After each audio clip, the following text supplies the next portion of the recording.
Hello, hello. Welcome to Community Conversations. No, I'm not late. I got in at 6 p.m. Central time, so I'm right on time. Hope everybody's doing well. I am not Ethan, obviously, or Katie. So I am filling in this week for Ethan and Katie, and I'm really looking forward to being here with our wonderful community. So give me a shout where you're coming in from. Uh, we're going to be going for about 45, 50 minutes today. And I'm looking forward to chatting about all things OCD. This is your time. So just a reminder that anything you want to ask me as a OCD, as an individual with OCD, as an IOCDF advocate, feel free to ask. I'm an open book, and I'm happy to be here with our community, sharing my experiences. Hey Cash, hey Nathan, hey Spence, how are you? Good to see you, Nathan. Good to see you from Athens, Georgia. I'm in Austin, Texas, so not too far away. I was just back in upstate New York visiting some friends last week, and the temperature difference is very, very different. Buda is good. Buda is good. I might have to move a little closer to the city, just for work reasons. But I do love this town, and I like being able to go into Austin as frequent and as little as I want. Hey Rachel, good to see you. Yeah, I'm super excited to be here. I feel like I haven't done a community conversations in probably about 4 or 5 months, I think, was the last time I did one. So it's great to be filling in for Ethan. Yeah, Austin does have the best, very, very good barbecue. Terry Black's is probably my favorite. I think Franklin barbecue is really, really good, but you do have to wait a pretty long time. I've been to Houston one time, and that was to visit my good friend Liz McAdale and my other good friend Callie Warner, who both are both employed at obviously Liz is the founder and the owner of the OCD Institute of Texas, and Callie is a clinician there. So I was able to go visit them a few months ago. My story, wow, that's going to be I might take up all the time, but I was diagnosed with OCD. For those of you that don't know me, I know I've been around the IOCDF for a while now. I've been working with the IOCDF for about 10 years now. So been advocating in this community for a long time now. But my story began with being diagnosed with OCD when I was 16 years old. I struggled with violent sexual intrusive thoughts, scrupulosity, and it got so bad that, like OCD does, became debilitating, and was failing out of school, and definitely lost my identity for a long time. I did ERP, and the combination of ERP and medication saved my life. And it definitely was the biggest blessing, but also one of the toughest things to do, and to hold yourself accountable to doing ERP and making sure that you're really committing to it. I'm 28 years old now, so I was diagnosed 12 years ago. I was struggling with suicidal ideation, and I didn't know where to go, and was pretty much at rock bottom at that point. And OCD has stripped me of my identity of playing sports in high school. Nathan, congrats on just starting ERP. That's tremendous. It's gonna be hard at times, but it's gonna be so worth it because you're gonna be able to be free from the OCD cycle. So my journey continued as I was going through high school in ERP. I was in and out of school a lot, and which is obviously in high school is very tough because high school is hard enough as it is, and then you add in OCD and it makes it that much more challenging. And so had to stop playing sports, had to stop pursuing things I was interested in, and that was really frustrating for me. While there was, I think right now it's easy to be so uplifting and act like everything was easy, but when I was in high school, it was tough there was a lot of anger, a lot of frustration of why do all these people not have OCD and how come I have to deal with this, and everybody else gets to go to parties and gets to pursue their teenage years like a normal teenager. And I think the biggest mindset shift I had was why not me? Like, so, why not be a person that can show that you can overcome anything and that you can overcome OCD? And so that's what I kind of leaned into instead of the pity and the frustration. I leaned into trying to be a light for the community.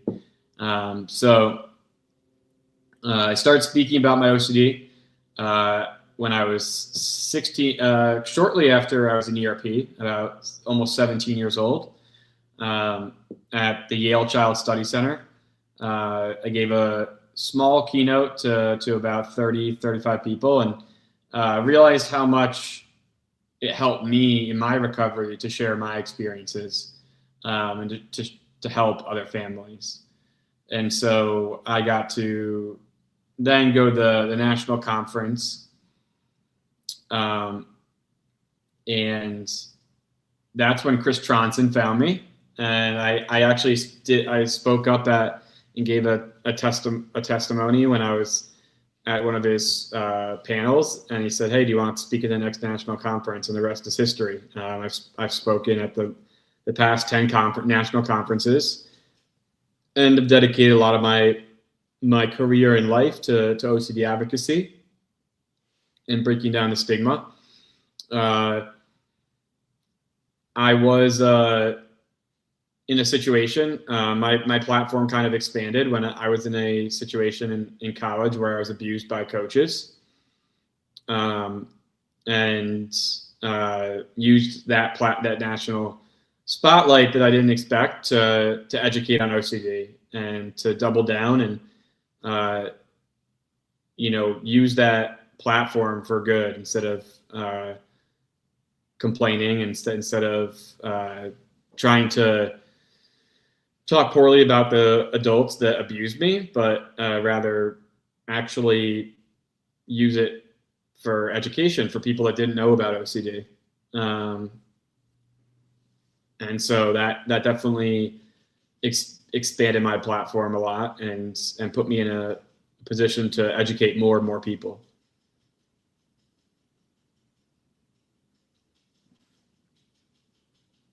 Nathan, I'm sorry to hear that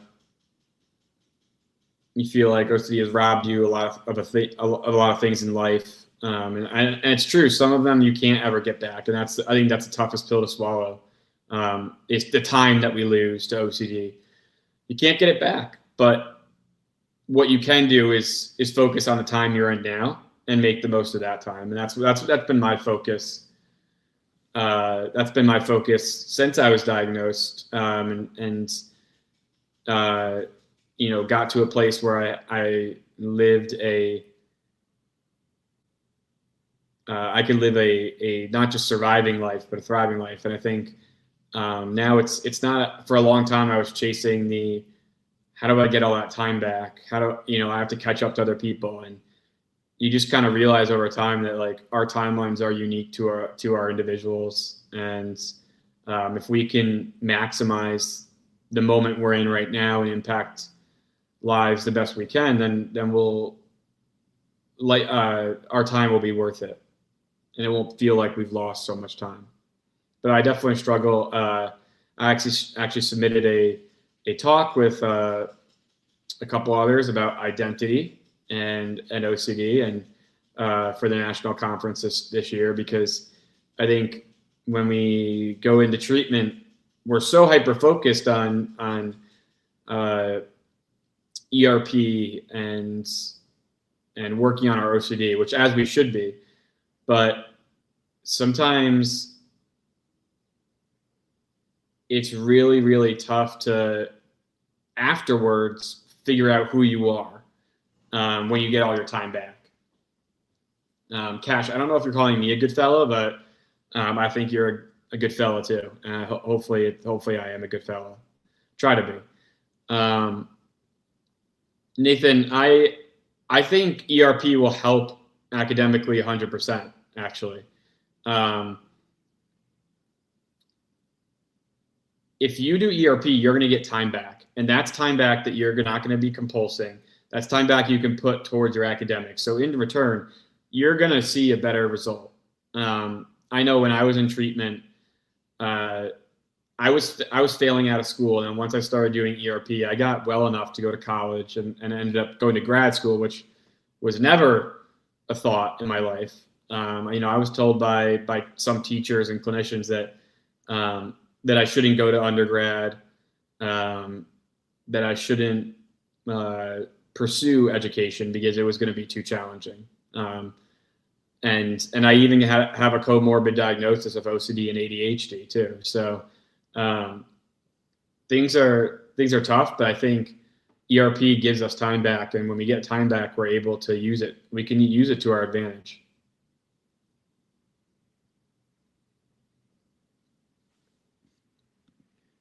I think I'm a little late on this, but just a reminder that this live stream is educational, not intended to replace therapy.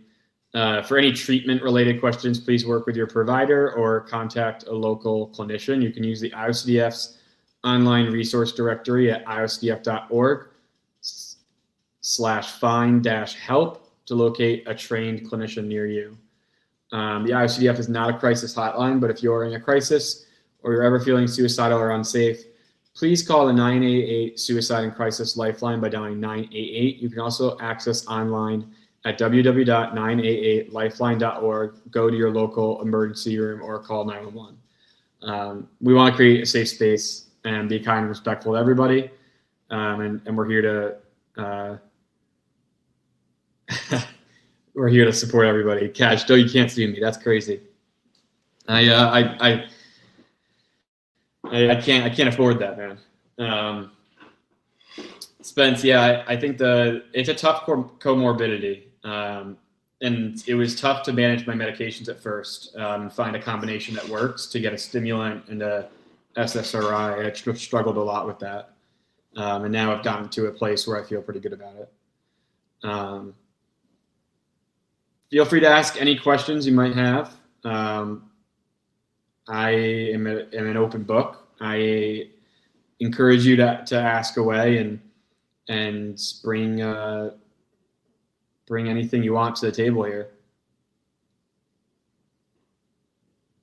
I don't have a lot of joke material like Ethan usually does, so we'll have to fill the time with other stuff. I'm sorry to hear that. That's a lot to deal with all at once. I hope you have a clinician that you work with. That I know you said you're starting ERP, which is tremendous. Kat, I'm gonna tell Ethan you said that. Hang on. I'm gonna tell him right now.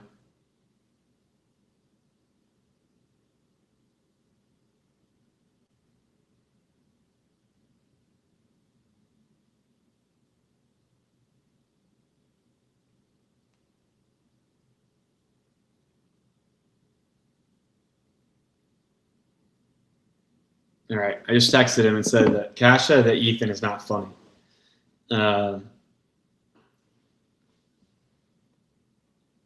So that's I made sure that you're 45 and have no questions. That's still a lot of age to learn a lot of things, a lot of life left to learn a lot of things. Again, I'm Tom Smalley. I'm a IOCDF advocate. I've been with the IOCDF for about a decade now. And I'm here to fill in for Ethan for a community conversation. So ask away, whether it's lived experience with OCD. I was diagnosed, like I said, about 12 years ago. So I've been through what people are going through as well. So I'm here as a member of the community and an advocate to help you see that there is plenty of hope with OCD.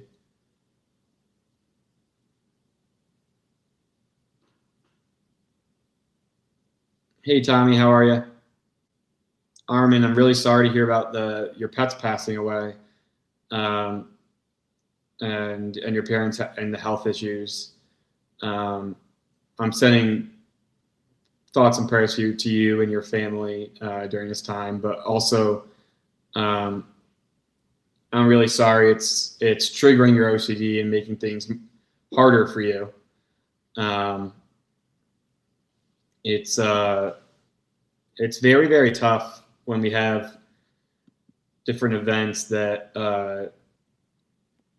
come up in life, as they do, right? Life throws a lot of curveballs at us and a lot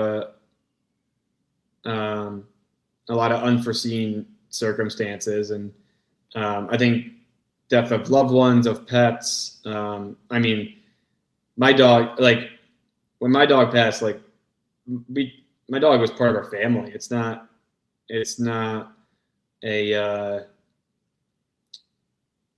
pet. It's a family member. So I know how hard that is and how deeply that hurts. I hope you can find ways to celebrate that pet's lives and spend time with your parents.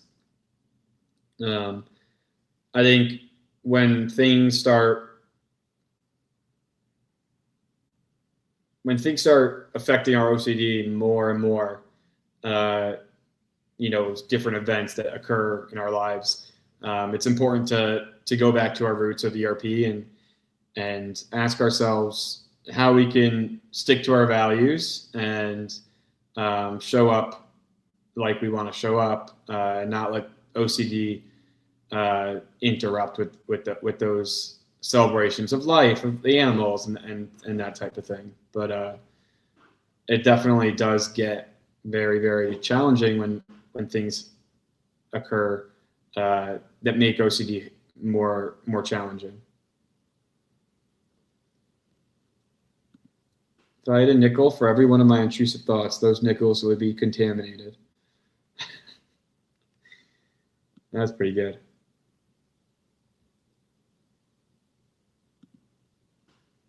Yeah, we love our animals here. I agree. Again, ask away any questions you might have. I love answering lived experience questions, pop culture questions, stigma related questions. So I'm happy to. I'll answer all the taboo questions. I mean, I struggle and still struggle with just right OCD, and then violent intrusive thoughts and sexual intrusive thoughts. So nothing is too much for me. Yeah, I agree with this, Cash. I'm going to highlight this. There are going to be points you think you are over OCD and it will intermingle subtly back in. And I think that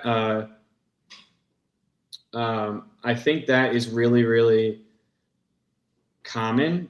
And a lot of times we kind of let off our guard of like, oh, I might not need to do ERP anymore, or I might not need to worry about as much because I solved it. But really, like, there is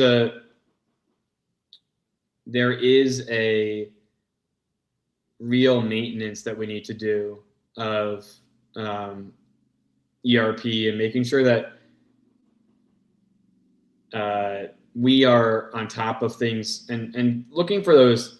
I think as we get further along with ERP, OCD tries to intertwine in places it might disguise itself as real, and we need to really keep an eye out for those things that it's attacking that might try to disguise itself.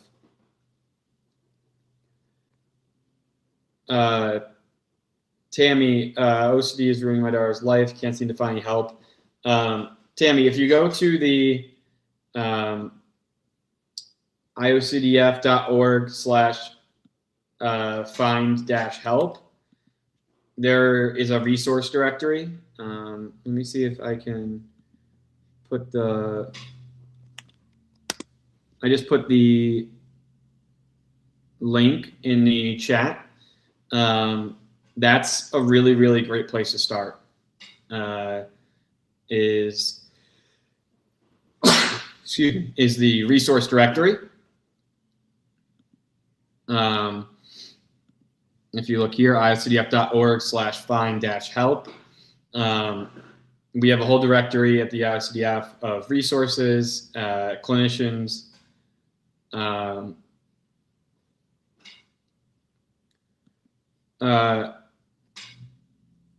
Eva, I would say, thanks, Cash, bless you.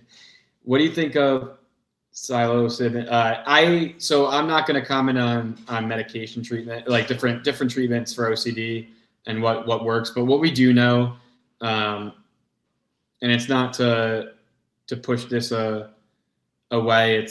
It's more about emphasizing the research-backed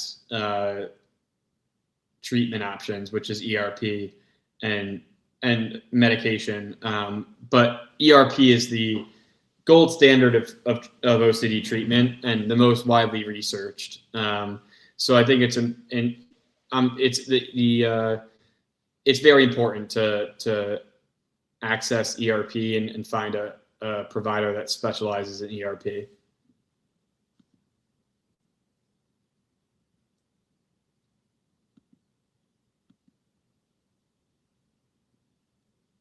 Hey, Maury Motivation, how are you? What did you find? I should have worn my glasses. What did you find was the most effective adjunct to your ERP? Robert, I'm thinking is what you're asking, like what helped hand in hand. If it isn't, I'm going to answer this, then you can clarify. But I think what was most effective for me is finding the right medication in addition to ERP, and then living a lifestyle that was healthy. So really focusing on exercise, nutrition, limiting, obviously when I was 16, I wasn't, but like as an adult, limiting alcohol consumption, different things like that really make a difference. My feeling on it's not a replacement for ERP, but why not enhance our human potential and our capability to handle stress? And if we live healthy lives, we actually increase our capacity to handle stress and anxiety, and sit with that uncomfortability that we have to sit with during ERP. So I think complement the ERP lifestyle with a lifestyle that's healthy, and you're going to see even better results.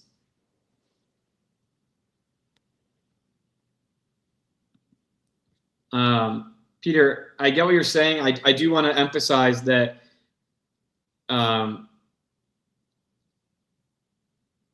if you are, we are recovering, right? But there is a point where we don't have to be suffering, and we don't have to just survive every day. We can thrive, and if you find treatment, there really is a way to live a life that feels exciting and worth living every day and purposeful. but I do agree that there's a lot of maintenance that goes with treatment.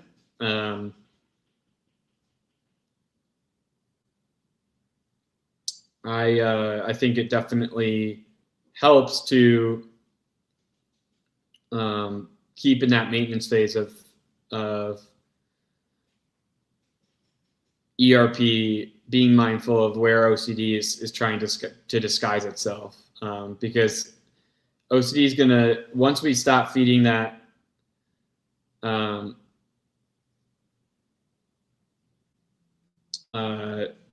once we stop feeding that OCD cycle and that OCD monster, it looks for something else, and so I think we need to make sure that we're looking for the disguised OCD.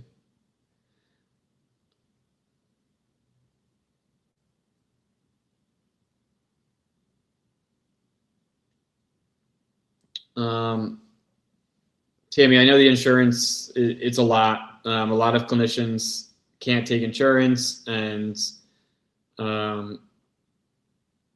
I really do encourage you to find I would definitely let me know where you're located, where you're located, but that resource directory that I put on in the comments definitely can help.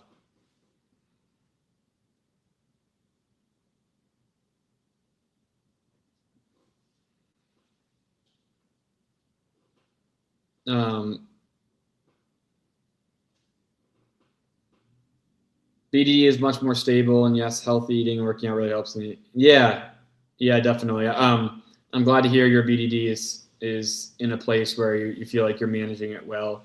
I think the tough thing with living a healthy lifestyle is sometimes OCD can also play into that with exercise, with eating healthy, right? We can fall into that OCD compulsive cycle with those things as well, and so OCD is going to attack everything we're interested in or everything that matters to us. So even when it starts attacking your lifestyle, it's important to start incorporating ERP into that as well.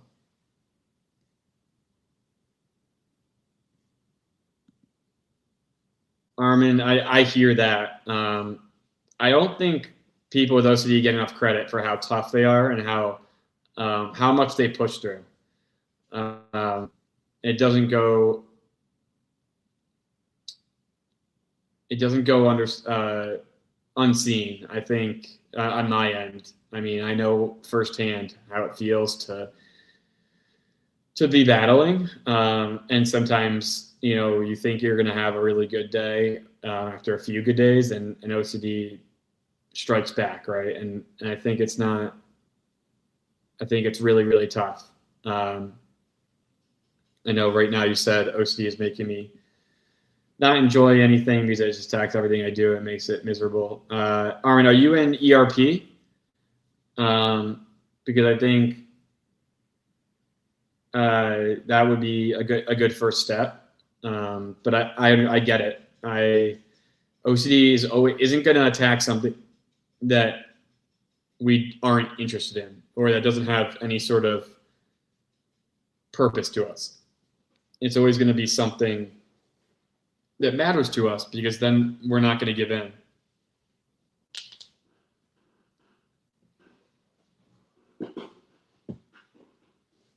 Nathan, that's a tough time to get diagnosed, 2.5 years of college. I'm glad you got diagnosed. I think that is crucial. And I think what we're trying to do is get people diagnosed earlier, and not so you don't have to wait till college. But I'm glad to hear you got diagnosed. And it sounds like you're finishing school too, which is tremendous.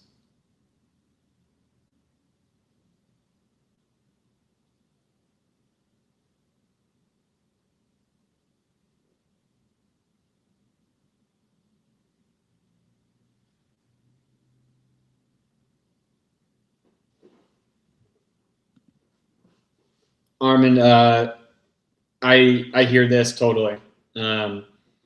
and it's so easy to compare ourselves to others. And I don't think social media helps with any of that, right? Because I mean, I try to be very authentic on social media, but a lot of people are just posting their highlight reel of their life, right? And so when you post, when you're scrolling social media, you're seeing everybody's best moments, not the hard times. And so then we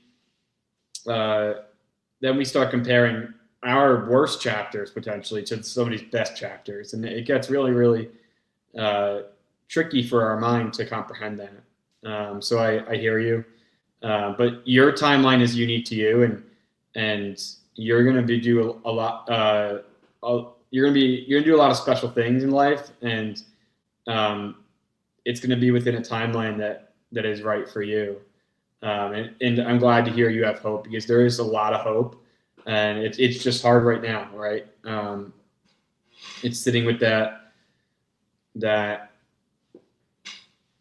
uncomfortability, that uncertainty and that anxiety that we sit with, and just I always say, like,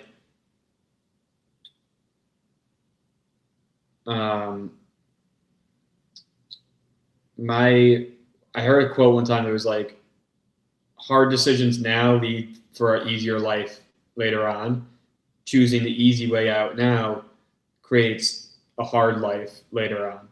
And I think with OCD, like, choosing our hard, right? Like, it's hard to sit with this uncertainty, but if you do, you're going to gain your life back. And I think that's important to keep in mind.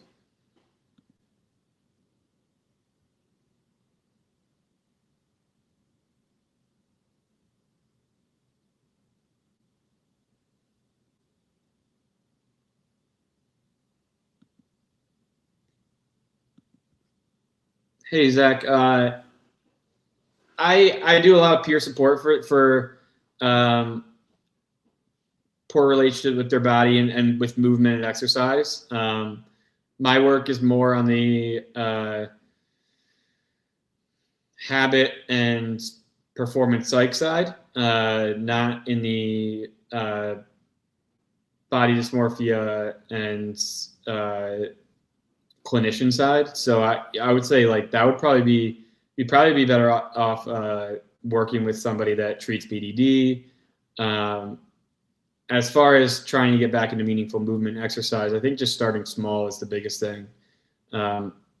There's a theory that, like, hey, like, if you miss one, don't miss two in a row, right? But just showing up each day and stacking days, and attaching values that don't have to do with your body. You know, finding reasons to move your body that is more than looking good, or it's about being able to pick up your grandkids, being able to it's about being able to have longevity. Yeah, Chris Tronson would be a tremendous person to reach out to. He runs the BDD SIG, and has a lot of clinical experience with BDD.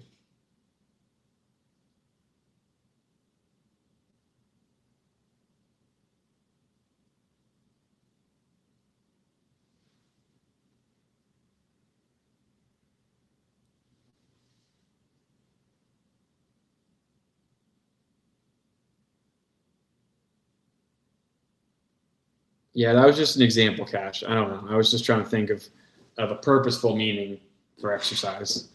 But for me, like, it's about longevity and being able to do things for a long time, and be able to, that time that I lost from OCD, I want to be able to live for a long time, because I don't want to lose more time.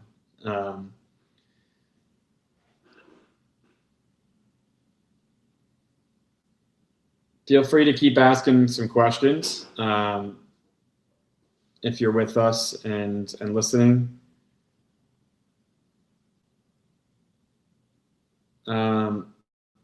See, Robert's asking some really good questions today. You Americans are so serious. Cash, where are you from? And I am American. That's true. I was gonna say I'm Italian, but yeah. I mean, what best has prepared you for ERP in addition to medication? I don't know where Grimsby is. You're gonna have to point to that on a map. I would say what prepared me most was I don't know if there is. I think having a community, having a community of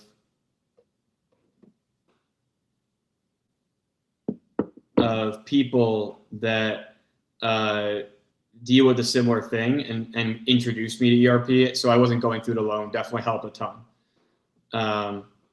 So I think that aspect of being in a community was huge. And then also, like, when I started doing ERP, we start with that hierarchy. And so we did smaller exposures that kind of prepared me more and more for the bigger ERP steps. And I think that is really beneficial, not just going 0 to 100 immediately, but really taking those steps with the help of a clinician. It helps you prepare for the bigger moments in ERP. I think I also was at a point, I will say that I definitely wanted the help because I felt like I couldn't escape my mind, and I felt so tortured every day that anything that could help me, I was pretty open to.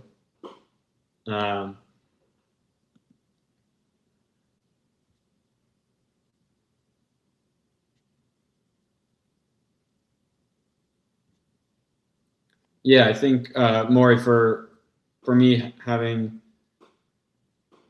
muscles that last matter more than saying being obsessed for like a 6-pack or like a V-taper body. Yeah, I agree. I think, gosh, like I said, I do not care about my looks. I care about my colon. But I think that is a really good mindset to have when focusing on exercise with OCD, because I think it's very, very easy for OCD to start playing into that. What helped you at your very worst? I'm trying to learn how to not entertain or give my OCD intrusive thoughts any kind of attention, but my thoughts are so scary and it's so hard to ignore them. I mean, so Armin, I'd be interested to hear what you're doing in ERP, but I would say that what helped me at my very worst was finding this community for sure, and giving myself some grace and taking it slowly with ERP, not trying to rush through it. And I would say, like, also, we don't want to try to suppress the thoughts. It's really important to not push things away, because they're just going to come back stronger, right? So I think, like, just acknowledging the thoughts are there and leaving space for them, but then sticking to your values and being values driven of how you want to show up and who you want to be, and separating that. Because I used to do something similar. Before I started ERP, it was like, I just want to stop thinking about this. And whenever I would stop thinking about this, I would just think about it more.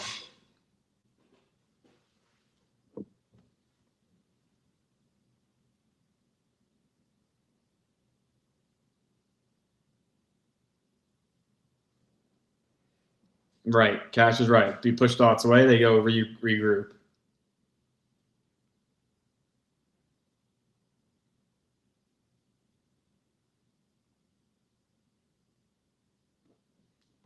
Pink elephant. Yeah, I was just gonna use that that model of, hey, if I told you to not think of a pink elephant, you're going to think of a pink elephant, right? So like, if you try to not think about your OCD, you're probably going to think of those intrusive thoughts more.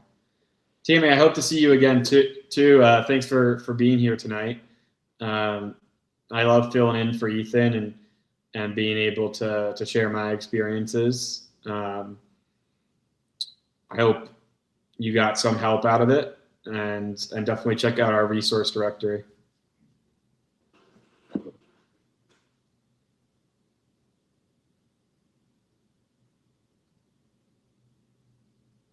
Got about 9 minutes left, so feel free to keep firing away some last minute questions.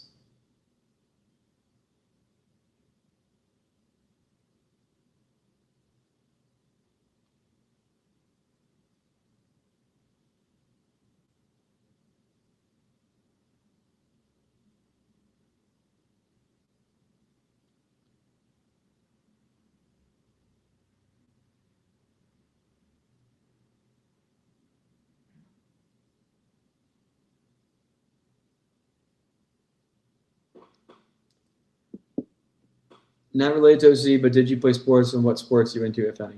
I played football, basketball, and lacrosse growing up. I was a competitive Olympic weightlifter.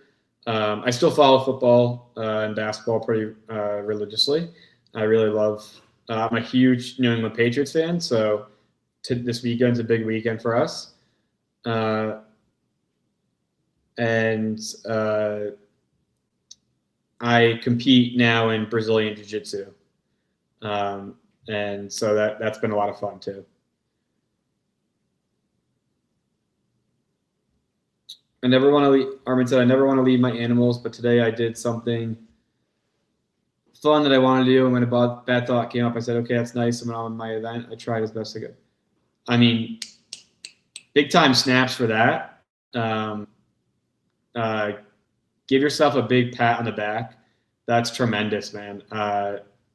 That's a huge step in ERP, right? Like, you didn't avoid going to your event. You still went and sat with that uncertainty, and that's huge. Those are the steps in ERP that are going to get you there. Hey, Phyllis, thanks for joining us.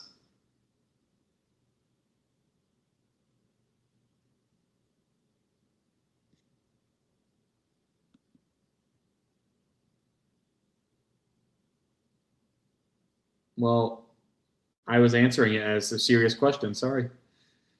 When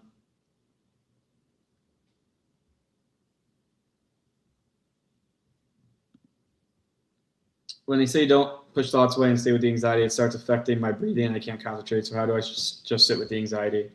I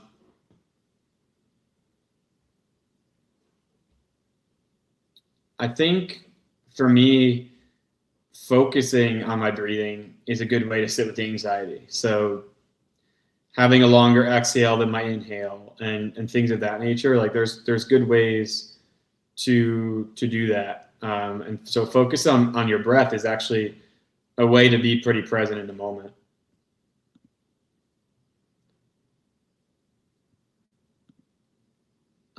For themes, oh wait, hang on.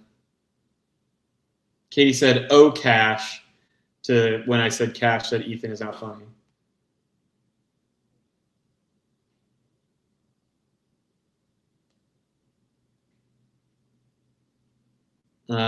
So the theme or compulsions that I dealt with first.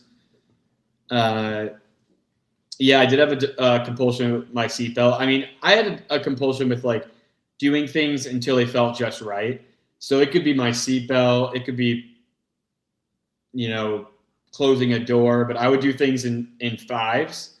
Well, actually, first it was 14s, which is really random, and then fives. And so I would, but if it didn't feel just right on the fifth time, I would have to do it another 5 times, and it never felt just right, very rarely. So I would be doing it for hours. So I would say compulsions wise, it was a lot of repetitive behaviors with a complemented, trying to have like a neutralizing thought, which is so much going on in your brain. It's crazy. and a lot of counting. And it would be crazy because like now when I'll do mental math pretty quickly, and people go like, "That was really good mental math," and I'll be like, "Yeah, I mean, I did math in my head all the time."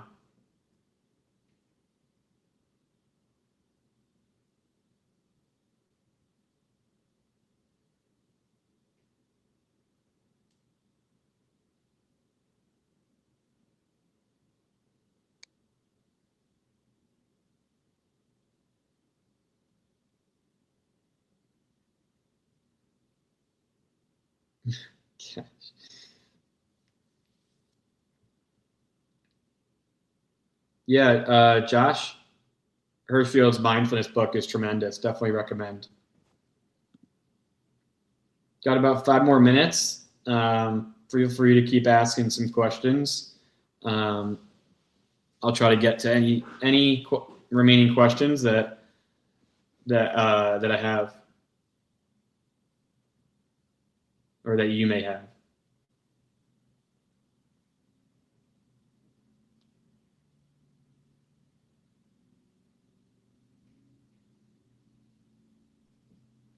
Olympics? What about the Olympics? I mean, I'm excited about the Olympics. They're in Milan this year. I'm actually more of a, if I'm being honest, I'm more of a Summer Olympics person. But I'm very, I will still be watching Olympics for sure.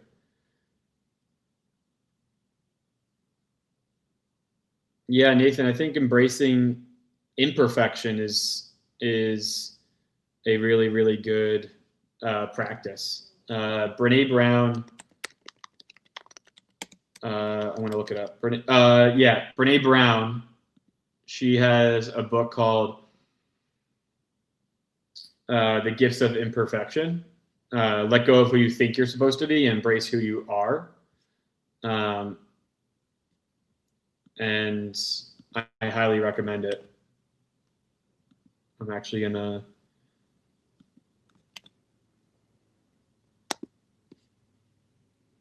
Really good book.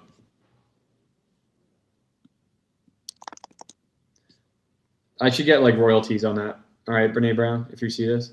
I did not compete in the Olympics. No, I was a competitive Olympic weightlifter for a while, and I only competed. I competed at the national level and was hoping I could compete at the international level, but I was still a ways away from that. But I won 3 gold medals at American Open Finals in 2024, 23. So I did do that.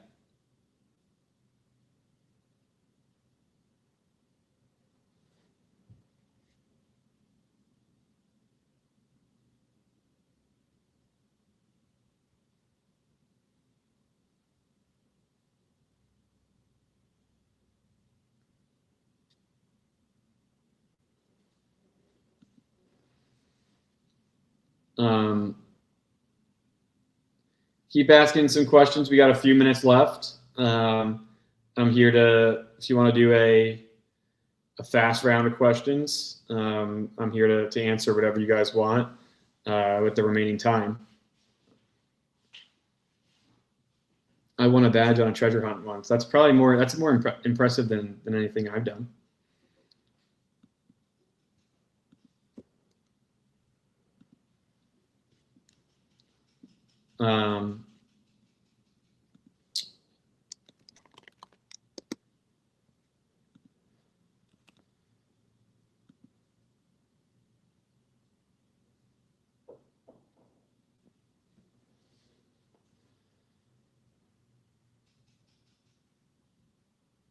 Is anybody here going to the IOTF conference in Seattle this year? Let me know if you are.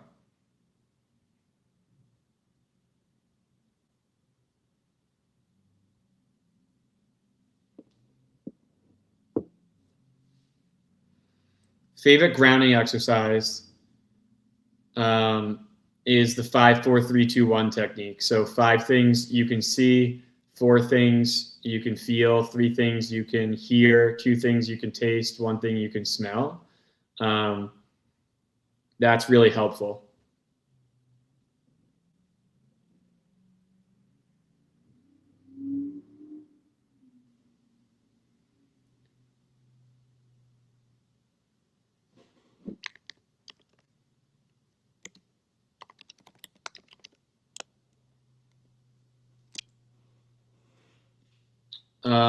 I played. Oh, that's not the one.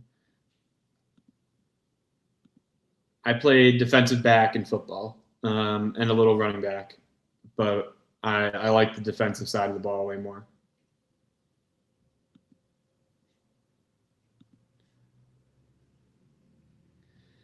I would say when I was in ERP, every day I was doing intentional exposures, but as I've been in a maintenance phase of my recovery, I really try to just consider taking things as they come and addressing them in my daily routine. But there's still times where I choose to do intentional exposures with my clinician that I see, and with my therapist. So I definitely don't shy away from that. If I can tell OCD is creeping in somewhere, we're going to squash it immediately. That's a really, really, really great question.